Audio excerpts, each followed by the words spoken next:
Well, hey man, thanks for coming on. I appreciate it. You bet. Just As happen to as be in the right place at the right time this time. as you are, Yeah. what is so like? I read through all the documents yesterday that you dropped, which are fascinating and like they remind me of other things that I think we could talk about in a minute here. But like, I want to know what it's been like on the ground in these protests in Albania. They've been growing every day. You and I were just talking a little bit about like the misinformation that's been happening about who's behind the protests and like how violent, not violent they are. But like, what's it been like? Because the videos you're putting out are pretty wild. Yeah. So the protests, so the experience of like actually watching the protest online and the experience of being on the ground at the protest are two very, very different things I'm finding. If I am to understand what it's like online, well, then not only is it incredibly violent, but it's also anti-Semitic. And they are firebombing houses and ready to take over the government through righteous anger. But then when I walk out my door and walk 10 minutes down the street to the protest that happens every night at 6 p.m., um, people are chanting and singing songs and walking with their strollers more often than not. The Hmm. most chaotic thing that I saw happened last night, which was when a bunch of children were finger painting on a large banner before the march began. So it's really interesting to sort of see these two parallel realities, and then also like to do some fighting back against the misinformation. My background is I've lived in Albania on and off for almost 7 years now, so I know Yeah. this area pretty darn well. And I have people who've it's unlikely they have as much experience in Albania as I do, telling me what's really going on in the country, and I'm just baffled. Yeah, when you're also on the ground and they're not, Yeah, which is also this other thing. My favorite thing as like a reporter is when somebody is like, "That's not what happened," and it's like I was like physically standing there, so I don't know what you mean by that. 100% Like, definitely sure, there. I also, one of the things that is super baffling to me too, and this is why you go on the ground in the first place. And I'm actually this summer I'm going to be on the ground in a lot of places. I'll be in Lebanon next week. And but this is why you go on the ground, is because the impression that the media gives you is oftentimes like a decent overview. The impression that social media gives you is just a sort of a wild theory generation machine. yeah, And I'm shocked at like the things that people are coming up with, and hitting upon. Like there's this whole movement of people just talking about how Ivanka Trump couldn't have walked barefoot on the island, and therefore that's the most important lie we need to dismantle. yeah. I and like that's how these conspiracy things start, right? I mean, like Yeah. you and I know this stuff, right? Like they have to find one thing that doesn't make sense, and then they hang their starting hat on that, and everything has to Yeah. build up from that, and then they just point back to the fact that she wasn't wearing shoes or whatever. Like, fine, I don't know, maybe she has like leather feet. I don't know, man. Like Look, as somebody with sensitive feet, and I have been made fun of for this from my Albanian friends, actually, due to the rockiness of the beaches. Maybe she does have a set of hooves on her, but really, the problem that it appears internet people have with this is the belief that because there is unexploded ordnance on the island, right. that if anybody were to step foot on it, this thing is basically just both a landmine, but also a nuclear ready bunker, where the Right. elites are going to go survive the end of days. Right, right, because that's this thing, and like we should before we get into like the bunker and all and that end of this stuff, we should talk about what this project is for like people Yes. who are like going to see this and aren't going to know like what's been happening in Albania. So like, walk me through that thing, and then we can talk about this because I'm going to put up images as we're going of like what these Oh, great. plans Okay. are and stuff. So like, don't worry about that so much, but like, let's talk about what this project is. So let's talk about sort of like the project itself, and then what the public version of the project is, and then what some of these documents have actually shown us. Yeah. I was just watching a an interview with the prime minister from the foreign press. And what he has been sort of repeating over and over again is there is no project, there is no project. And these documents prove that there is most certainly a project, and it also proves that it's actually larger in scale than what we've been led to believe. Right. So the general understanding of these protests right now, it seems from outside, has been that Jared Kushner's Affinity Partners, which is a private equity group, they want to purchase this small island off of the coast of Albania, Sazon, and they want to turn it into an elite hotel with the hotel brand Aman. Great. So that is problematic for a couple of different reasons for the Albanian people. One of the big reasons is because this is building on protected wetlands. Albania has the distinction of having the last little spark of biodiversity in all of Europe. It is the last wild river in the Mediterranean that goes around that area. Huh. And this is something that is deeply appreciated and incredibly important to the people of the area, because endangered species live there that simply do not live there. And also, in some strange way, this is a bit of a birthright of Albanians, because they endured isolationist communism, which didn't exactly do a lot of great things for the economic development of the country, but it did preserve biodiversity, weirdly. Right. So, Weirdly, yeah.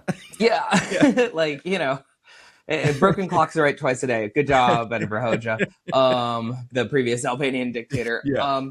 So that is part of the problem. But this is, the environmental thing really is just indicative of this larger struggle that's going on in Albania. So as I've said before, it's about the flamingos, but it's not about the flamingos. Right. The flamingos are the indigenous species to the area. And that is the fact that Albanians have really been brutalized by these sort of extractive oligarchs for the decades they've been outside of isolationist communism. Right. And what we've seen over the last couple of years is a sort of like global awakening that Albania is a great place to come and tour, and that brings a lot of tourism in, but it does not raise the living standards of Albanians.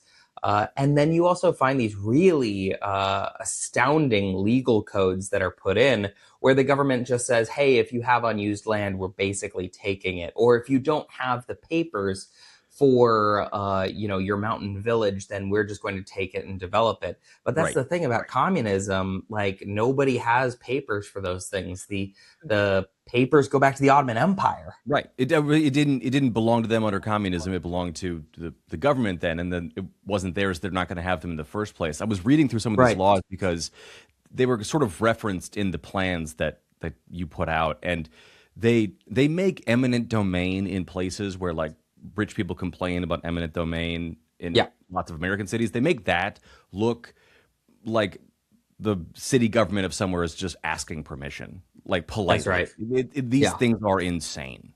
It's wild. The thing about this is, and it really hits Albanians specifically in a really sore cultural spot, is because their cultural villages are deeply important to them, and they have incredible reverence for the places that they came from. And of course, these villages are still occupied by people that oftentimes that haven't left that village in years. Right.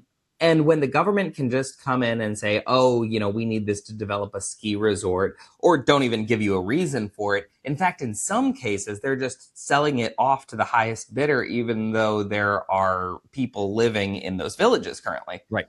Right. Is that what's happening right now? Or, like, I know that the building has been paused on this Kushner project. We can talk about that too, because paused is let's call it a loose word, I think, for what's happening, really. It's very loose. Yeah.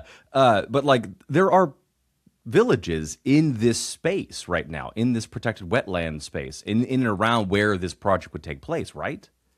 Well, not really in terms. I mean, there are people who have like small like houses and things like that there, but the actual like development, it's almost worse than houses, to be honest, because it's like the center of Yellowstone Park, like Okay, okay, like a wild, distinctly kept national park. okay. That is also dedicated as this spot of important biodiversity by the European Union. So because of that, of course, there are villages directly outside of the area, but Yeah, even in the sort of like largest format of what they would build, you're not talking about like bulldozing people's houses. You're talking about bulldozing nature. right. And they've already started doing that. So I was just down on the peninsula, a couple of days ago, and there's footage out there of protesters being attacked as they protest against this fence line. And the fence has now been taken down, but the foundations, the concrete foundations for the fence, are still there. Hmm. So this project is sort of moving forward at a snail's pace now, but it does appear that it is still moving forward. Does it look like they're just trying to move it forward incrementally so that like the protests themselves don't get bigger and get more attention? Because I know that in Europe this is big news. It hasn't quite broken through all the way in the US, partly because there's other stuff going on and probably this I feels have heard that there's some other stuff going on these there's other days. stuff going on. Uh, and like we're back to striking Iran. So like the Yeah. ceasefire, the president said is on like 1% life support, which like whatever. Ceasefire is like the word literally now, which I've been Yeah, saying. Like it had we don't has ever cease fire. yeah, It's just a thing you say. It's it's like inflammable, right? It means both can catch fire and can't catch fire. It has no meaning anymore. But like it seems to me that like this project is trying to move forward very slowly and under the radar so that this thing sort of dies down. If it looks like it goes away, then maybe the scrutiny of this, at least at home in Albania, the scrutiny of this will go away. But is that the sense you're getting here? That's what the government wants? Because it seems like also that the government of Albania wants this to happen. yeah. So we've passed a tipping point here, which is Mm. really interesting to see. Uh, I we are in well unproven territory as far as Albanian politics are concerned. There have been these mass movements that have happened before. The student protests were one that happened a couple of years ago.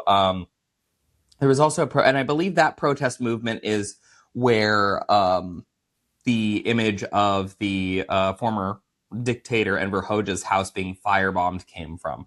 Yeah. But there's something fundamentally different about these protests. One is the fact that it is involving every section of society, and so, like I said, you've got kids there.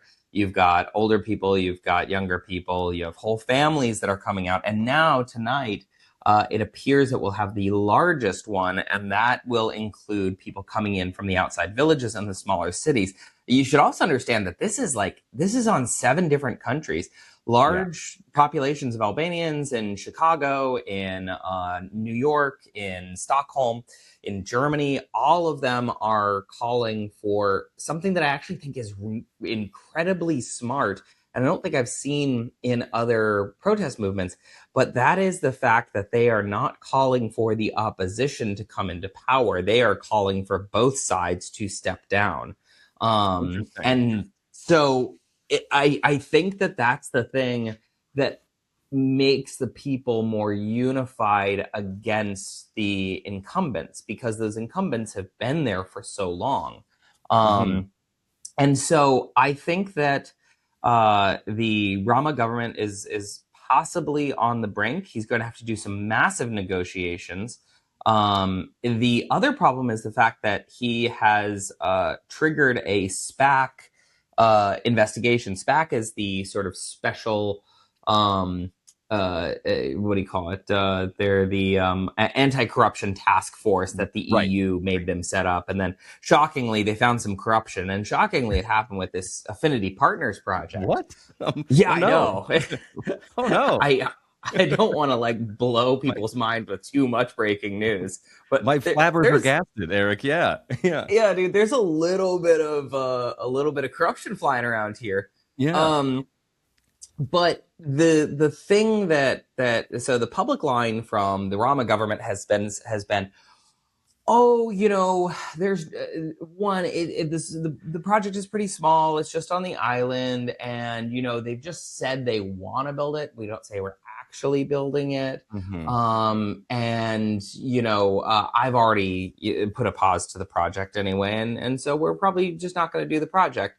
And meanwhile, I had a source reach out to me directly because they've actually, I now apparently have many additional sources reaching out to me because I have some other people who've approached me to put their documents out into the public. Great. And they told me that, look, I have a request for proposal from the architects Hmm. who are going to build this project. I also have the full vision document, which was put together by a fairly famous European architectural firm. Yeah. And my contact said, let's just hand these documents over to you, scrub the metadata, and then I've made them available for everybody, especially the international and the Albanian news. But what they tell us is that it is not just the island. It is the entire lagoon area. Right. It is also very clearly a playground for the hyper rich and Yeah. includes a marina that is only for, and these are their words, not mine, only for mega yachts. So you can't park your yacht there unless it's over 100 meters. Sorry, guys. It also Darn. has the, did Mine's it, not did you that see big. Oh the, no. Yeah. I know, right? Did you see the thing about the rejuvenation life extension center? Yes, I did. Which like also is another one of those like hyper wealthy playground pipe dream things. It's yes, that's Equestrian stables, yeah, yeah. equestrian. I mean, equestrian stables and a water park and an 18-year-old, an 18 hole golf course.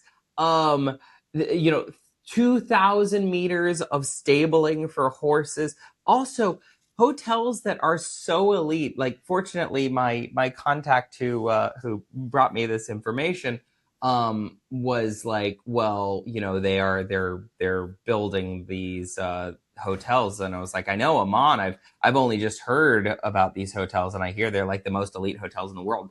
And my contact said, no, there's higher than that. And so Cheval Blanc is going in there, and I looked up their Right. rates. It's like, $3,000 a night. It's It's insane. not for the locals. No, no, it's not. And like the, I think that's where this crosses over into like the conspiracy territory really quickly, Right. right? That this is the like Epstein Island redo kind of stuff, Sure. which like I don't think it's that. I want to be clear that like in reading this stuff and like right now we don't have any evidence like that's what they're building on this island. It is, however, very clearly a like version of that in the idea that it's this like it seems to be a like playground that will likely have very little rules to it. Yeah, I Once mean, it, look, it is certainly a playground for billionaires. yeah, I was talk and you know what? I will go on the record and say, with a good deal of certainty that yes, sometimes billionaires commit crimes when they get together. breaking news, So great shock. yeah, I Yeah, know. Do I think that this is specifically a nefarious billionaire island that is on the same level as a Jeffrey Epstein Island? The answer is no, because frankly, they serve like this is my really stern analyst answer is they serve different purposes. One is an investment vehicle for hmm, The Saudi Public Investment Fund, which yes, is this, yeah, where you are also hiring Saudi companies to come in and build a Saudi investment stream for probably Saudi Arabians who have over 100-meter yacht to go hang out in right, Albania. And that is the purpose of it. The purpose of it is to make money off of people who have a lot of money. The purpose of Jeffrey Epstein's island, it appeared, was to gain leverage through secrecy. This is Yeah. anything but secret. Right. Like, Right. It's like the renderings of this thing are so opulent, and it's like it has its own marina that you'll be able to see from fucking space, right? Like I like like it's so big on this island, not really, but like that, like it's about being seen on this oh, resort that they're totally. building, right? It's not Epstein Island wasn't that thing. The thing that's not seen on this is the stuff that's like the military bunker that's underneath this stuff that people are also talking about.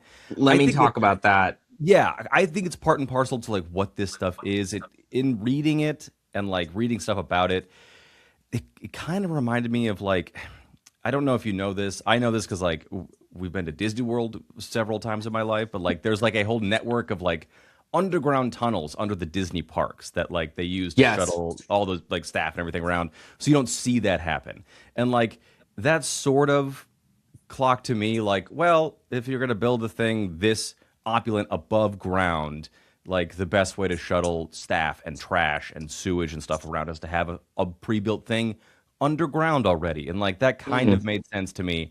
I don't know if that's actually what they're doing here. It could also just be like it is a bunker for the rich and hyper rich billionaire class who like wants to have that included in a package of whatever. Like I don't Yeah. know. So I have a very clear read on the bunker thing. Right. One is the fact that every square meter of Albania has bunkers in it. So back in the time of isolationism, um, again, breaking news: the isolationist dictator got a little bit paranoid. And Weird. so, I mean, well documented, and also it used to be the most famous aspect about Albania, and that's why I thought it was kind of funny when I started seeing it pop up in the news. But one of the definitive characteristics of Albania was how many bunkers there were. And Right. that's because Enver Hoxha built around 700,000 bunkers, including tunnel systems, including, various defensive measures, because of this idea in Albanian that he called Gjithmonë Gati, which means always ready. And Yeah. so the sort of citizenry were trained as soldiers for the day when America or the decadent West would finally invade. And Sazon Island is no different. That makes total sense to me too. And like that idea does fit into a very paranoid section of like billionaire thought that sort Totally. of dovetails with the like longevity center stuff too. It's like It it's about really does. like it's maybe not two sides of the same coin, but they're definitely in the same wallet, right? Like it's the same thing. Completely agree. Yeah, Yeah. well, and then I mean the thing that this reads to me as specifically is if I'm an Albanian salesman, right, and I want to sell Jared Kushner on getting this island, I will know that sort of paranoid tendency of billionaires to say, well, we're going to need a place to wait out the end of the world. I'll know that, and that will, hike up the prices at a premium. But I will also know, if I'm an Albanian salesman, that the majority of those tunnels are completely decrepit and absolutely unusable. Right. Right. The munitions that go off. So there are munitions in these tunnels too. And I mean, I came to Albania for the first time in 2011 as a Peace Corps volunteer. And every once in a while, you just like hear random explosions. And that was because they were like blowing up the munitions that were left under the ground. Right. So yeah, Jared Kushner, if he wants to survive the end of the world in those bunkers, he's going to need to do a lot of retrofitting. Right. Because those things are death traps. Yeah, like I also thought that too. Like in doing the research of like the bunker stuff, like yeah, I came across the thing that like it was somewhere in my brain that it was like, oh yeah, Albania was like the bunker capital of the world, and then I was Yeah. like, those things probably haven't been touched in decades, and like for maintenance. I mean, like not for like Yeah. disposal Oh, purposes. God, no. And so Yeah. like it's like so if this stuff is under there, they're not like state of the art bunkers by any means. So it's it's just they're poured concrete like that, and Yeah, that is it. You know, the bunker system was also sort of put in place back in the day almost as a form of societal control. So, you know, sure.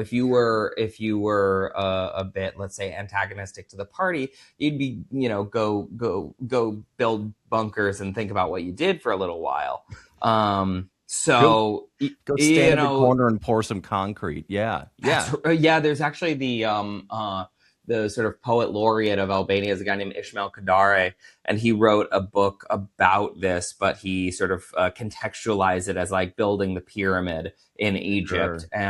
and so he, you know, basically was making this comparison of like, oh well, you're sort of like draining the physical and mental resources of your civilization to keep them in line.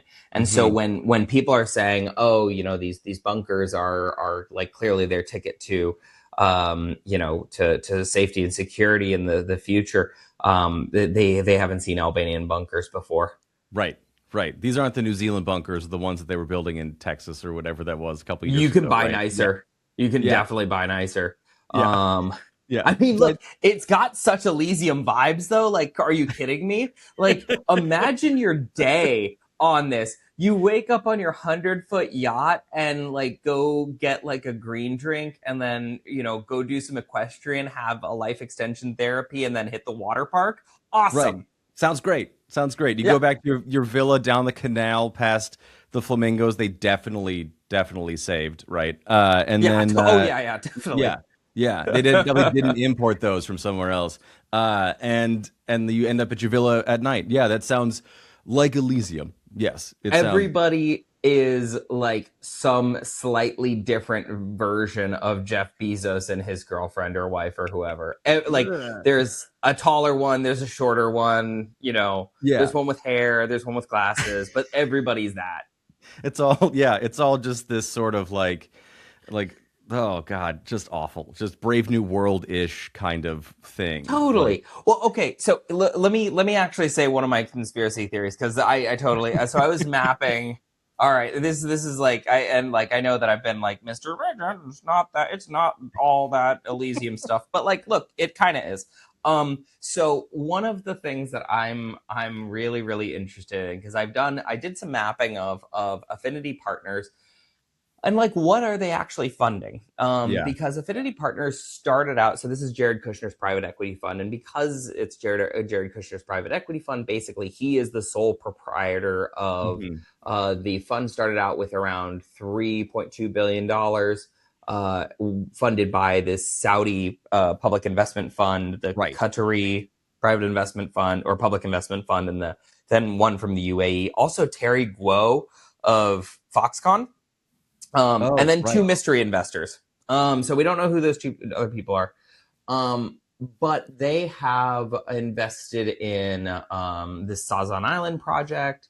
They invested in a hotel in Serbia, which people actually protested against and stopped the hotel from being built. So good on you, Serbia.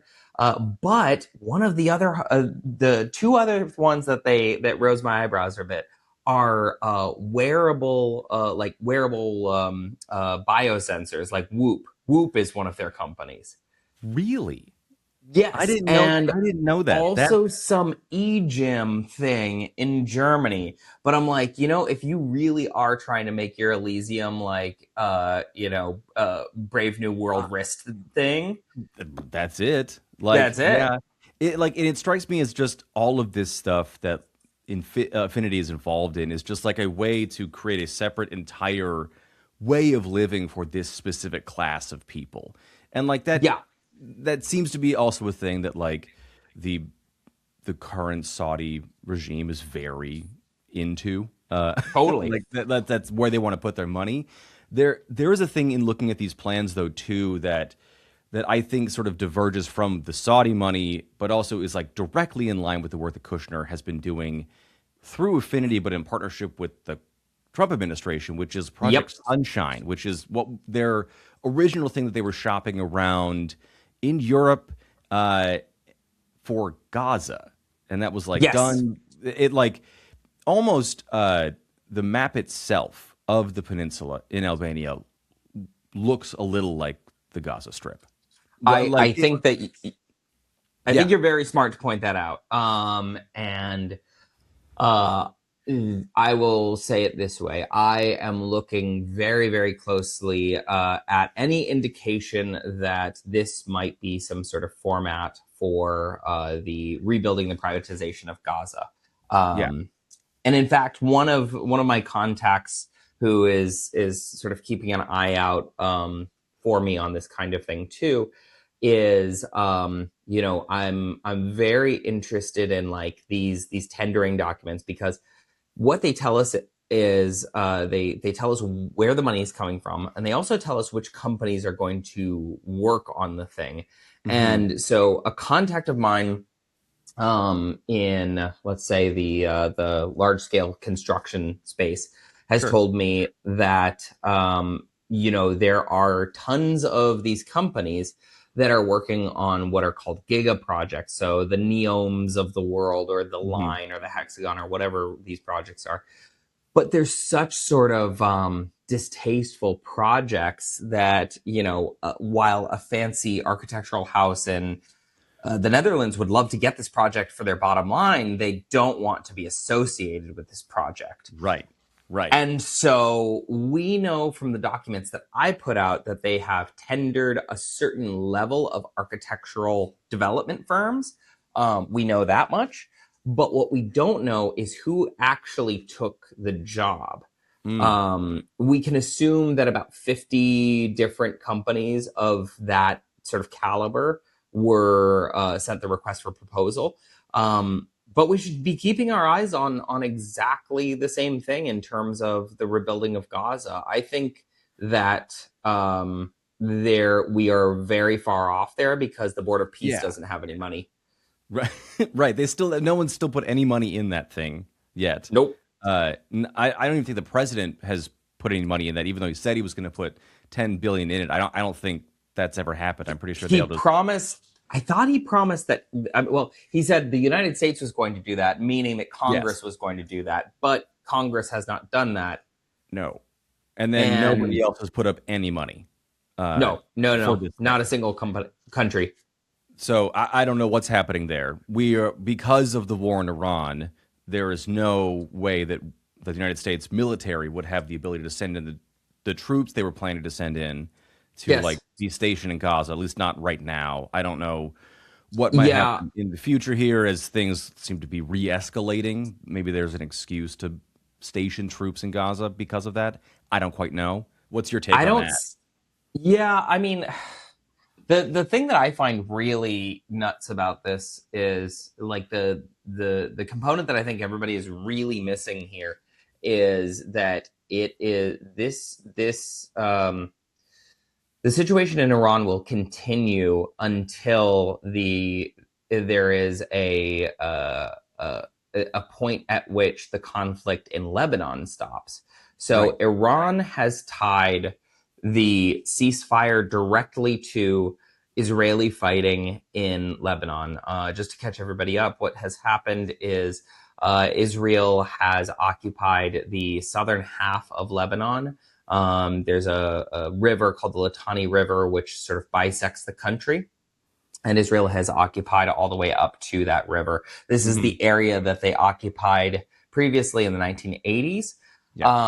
And regardless of any ceasefire that was reached between the United States and Iran, that ceasefire, according to Iran, did include Lebanon. Yeah. According to the United States, maybe it includes Lebanon. According to Israel, no, it super didn't include Lebanon. So that ceasefire has never once ceased fire. Right. Um, Right. and there's, it's a more one of the reasons why I'm heading there to be on the ground in Lebanon is because you kind of need to see it to understand the intricacies, because there's some really basically, if you wanted to engineer the worst possible set of circumstances to make a peace deal happen, you could do no better than Iran, the United States, Israel, and Lebanon. Yeah. Yeah. I mean, and like to be clear, it's not like Lebanon is its own country. And I think Correct. sometimes people Americans specifically like don't fully understand that Israel has invaded another country and is now Right. occupying the southern portion of another country, and the United States is just kind of like, yeah, sure about that. And Yeah, the logic there is so and you can, if you're on Instagram or TikTok, you can go and look at my video called How Lebanon Works. yeah, But the short version is this. Hezbollah is a both a terrorist group but also a component of the Lebanese government. yes, So Hezbollah was stood up in the 1980s with the training and support of the IRGC, and their sort of mandate was to not only protect the Shia of southern Lebanon, but also to act as an antagonistic force against Israel. They were pretty darn good at that, and actually, they are still pretty darn good at it. In fact, they were able to take down some Israeli Air Force planes, and they still maintain those planes at the Hezbollah Museum, which I may or may not go to while I'm there. interesting. So yeah, it's fascinating. Yeah, So the Lebanon writ large is its own, obviously its own country, and they are not. They do not work for Hezbollah. Hezbollah is a part of Lebanon, which acts almost like a parallel government within the country. And so while Israel is negotiating with the president, who's a Christian guy named, I think it's Aoun, they can negotiate all they want. But the government of Lebanon has very little ability to stop Hezbollah from attacking Israel. And that's because Hezbollah is better armed and better trained than the Lebanese armed forces are. right. So Israel's saying, hey, we're not at war with Lebanon, we're at war with Hezbollah. And so once they stop fighting, well, then maybe we keep this part of southern Lebanon. But, right. you know, good game.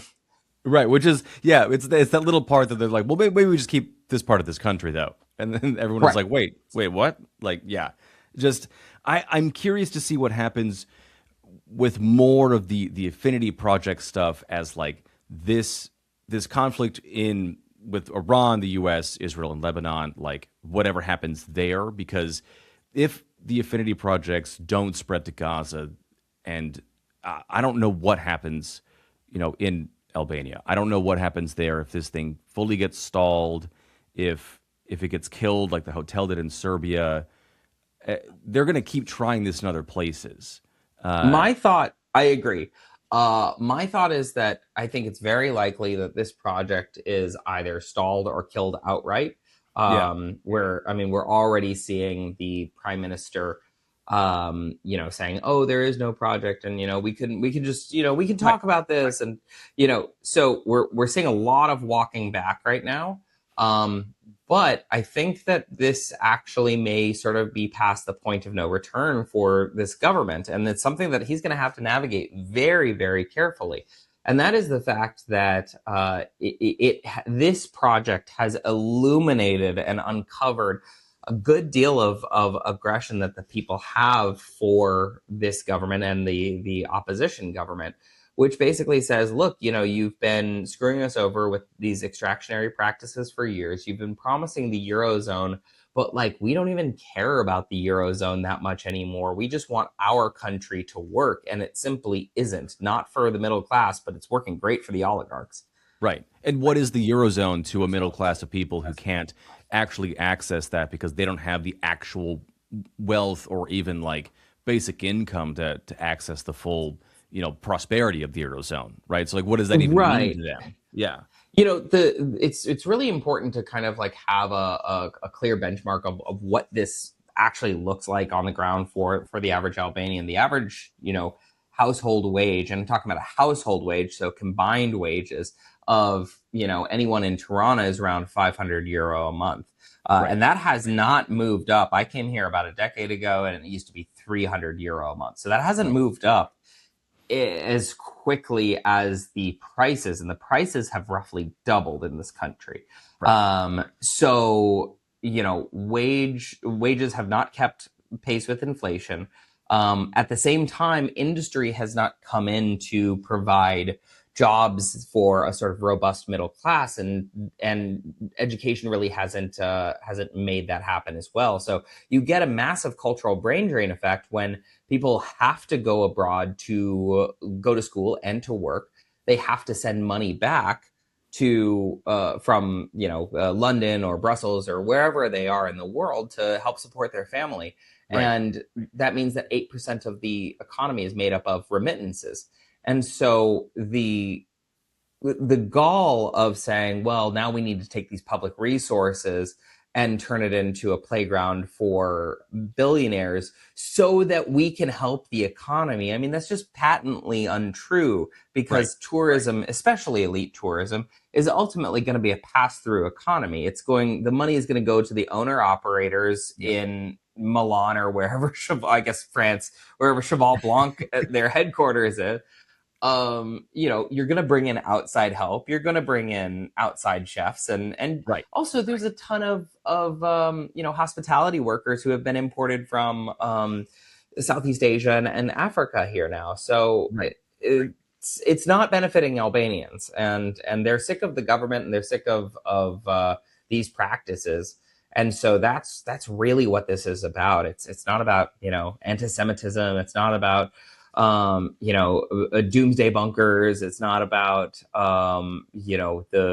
the colonization of another country. It is literally the final straw for people who feel as if their lives have gotten harder and harder while they watch the lives of their extractive oligarchs get better and better. Meanwhile, being promised a future that would look as prosperous as the people that they see leaving their families to go work overseas. Yeah. There's an interesting thing here too, and we can wrap up after this, but like that these protests, as I've been watching you cover them, and then I've been watching them, organically on international news sites, is this seems to be a global through line right now, whether it is at Kushner and Affinity, or whether it's at the ultra wealthy the work that Elon Musk is doing in South Africa, or the stuff that he's pushing in Europe right now against immigrants and immigration. All of this kind of stuff is the same through line of the exact stuff you just talked about. This rank inequality of the global economy that we are seeing. And like Americans are feeling that on a certain level domestically. And because we're Americans, we don't think outside of our own, lower 48 borders most of the time. But I think that if these things get bigger, especially with the Kushners being involved here and Ivanka Trump, this thing could end up being maybe a certain spark for something else too. And I find that to be very interesting. I think that's entirely possible. And I think that one of the reasons that this is really getting the international attention that it is because it is such a positive and nonviolent movement, even though there is a great deal of mis and disinformation out there. But it's a fairly positive thing. It's also a rejection of both sides. At no point is anybody spiking the ball against woke, or doing a touchdown dance against capitalism. They're saying both sides are equally corrupt, and we don't want either side. So these sort of like interpersonal social issues are not even background noise as a part of it. And then I think the other part of it is that people are pretty furious about the hyper-privatization and the establishment of rules for the upper classes and the brutal reality of market forces for the lower and middle classes of the world. I mean, what do they say? Cushy socialism for the rich and brutal capitalism for the poor. Like no place will you see that more than out in the streets right here. And I hope that it sparks. I think that I would actually just never really say that I hope that something sparks unrest. But what I think that that we should take away as lessons learned from this, even though it's not over, and I hope that things don't take a left-hand turn on us, But one of the things that we should take away from this is one, that rejection of both sides is possible. Embracing the community over the sort of coercive control of those people in charge is possible. That is an option. Left versus right, it is possible to reject that dichotomy. The other thing is that aggressive self-policing and nonviolent practices are really important. Even if somebody like swears in the protest every night, people will like shut them down. They That's put up wild. Israeli flags on the side of these poles because they have like Albanian cultural weeks, and it's like, oh, it's Azerbaijan week, and it happens to be Israeli week. They put up these Israeli flags, and some people thought that this might be like a way of the government, pinning this on anti-Semitism somehow. So people literally put up signs saying, "Don't touch these flags." Yeah. And so, it's self-policing. It's all sections of society. So, you've got young, old, rich, poor, and then I think the other thing is the sustainment is insane. One of the things that we continue to see is a chant that is happening in the protest, and it's Nesser Mashum, which means tomorrow more, tomorrow more. And then it has become this sort of common cultural phrase to say tomorrow at 6. And tomorrow at 6 just means time to march again, and time to march again, and time to march again. There's and I know I said wrap up, but like I hit me with this thought, and like this is my show, so whatever. But you're the boss here, Yeah, hey man. Like it hit me that like, could you imagine in the United States or in even another more Western European country with the media ecosystem that we have, let's say a protest like Black Lives Matter ending the evening with, tomorrow more or tomorrow at 6, and that not getting spun as an out and out threat of violence by 70% of the media ecosystem. Now it's probably closer to 80% of the media ecosystem in the United States. Like that is to have that be seen in Albania as a peaceful chant is not foreign to me, but is striking to me in a way that like I don't think we could see happen in the United States. And the idea of a self-policing protest in the U.S., which like largely they are when they do happen, like that is. It is just it's such an anathema to me. It's so bizarre. This is to me one of those things of no shade to America, but I'm going to shade America a little bit. But there are certain qualities that exist elsewhere in the world, but the character of America means that we can't have nice things sometimes.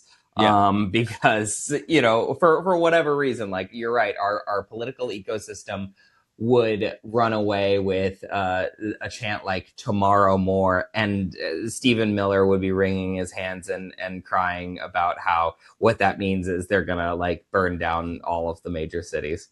Right. It would just be a threat. It would just be that. Yeah. I don't know, man. But this has been fantastic, dude. Seriously, thank you for this. Thank you for releasing these documents. Good luck to you and your sources. Obviously, like these will be up. I'm going to put them up on the Substack and everywhere else. I'm going to share these around. I'm going to use these to write a piece about this stuff. Go for it. And I should, I mean, just if any of my incoming looks credible. So I have other people who've reached out now about leaking some additional documents about this.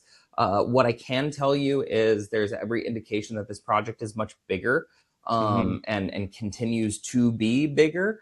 And I'm going to continue to pull the threads on this, at least for the next week. If you want to follow along with me too, I would very much appreciate you guys supporting my work in Lebanon.